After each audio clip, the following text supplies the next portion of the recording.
আসসালামু আলাইকুম সুপ্রিয় দর্শক, সবার কী অবস্থা? হাজির হয়ে গেলাম দীপ্তি টিভি নিবেদিত দেনা পাওনা নাটকের 272তম পর্বে কী সব ঘটতে চলেছে তার অগ্রিম আপডেট নিয়ে। এই পর্বটিকেও মিস করবেন না, কারণ এই পর্বে আপনারা দেখতে পারবেন পারির বাবাকে দেখা যাবে মেয়ের শ্বশুরবাড়িতে দেনা শোধ করার জন্য সে এবার টাকা ইনকাম করার নেশায় পুরো ডুবে যাবে। অফিসে তার চাকরিটা ফিরে পাওয়ার পর পলাশ সাহেব বলবে, আফজাল সাহেব আপনি আর কোনো চিন্তাই করবেন না, এখন আপনি আর আমি মিলে কোটি কোটি টাকা কামাবো, আপনার আর কোনো টাকা পয়সার অভাব থাকবে না। ওইদিকে আরমানকে দেখা যাবে সে ইরফানকে বুঝিয়ে শুনিয়ে বিদেশে যাওয়া থেকে ফিরিয়ে আনবে। ইরফানের মা পারিকে বলবে, পারমিতা তুমিই পারো আমার ইরফানকে আটকাতে, প্লিজ তুমি কিছু একটা করো। আজ যদি আমার ইরফান আমাদেরকে ছেড়ে চলে যায় তাহলে আমি কোনোদিনও তোমাকে ক্ষমা করব না।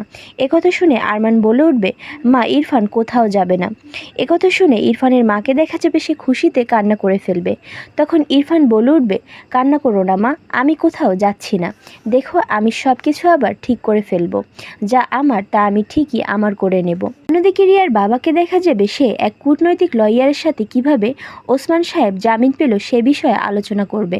তখন সে লয়ার রিয়ার বাবাকে বলবে, আমার মনে হয় কি জানেন, এর পিছনে অন্য কারোর হাত আছে, আর যার অনেক পাওয়ার। একথা শুনে রিয়ার বাবা বলে উঠবে, কার এত পাওয়ার? আমার থেকে পাওয়ার কার আছে? এক তো ছিল ওসমানের, যাকে আমি টেনে মাটিতে নামিয়ে নিয়ে এসেছি, আর কে হতে পারে? যেই হোক না কেন তাকে আমি ঠিকই খুঁজে বের করব। এই বলে সে নাদিয়ার একটা ছবি এক ভাড়াটে লোককে দিয়ে নাদিয়া কে তা বের করতে বলবে।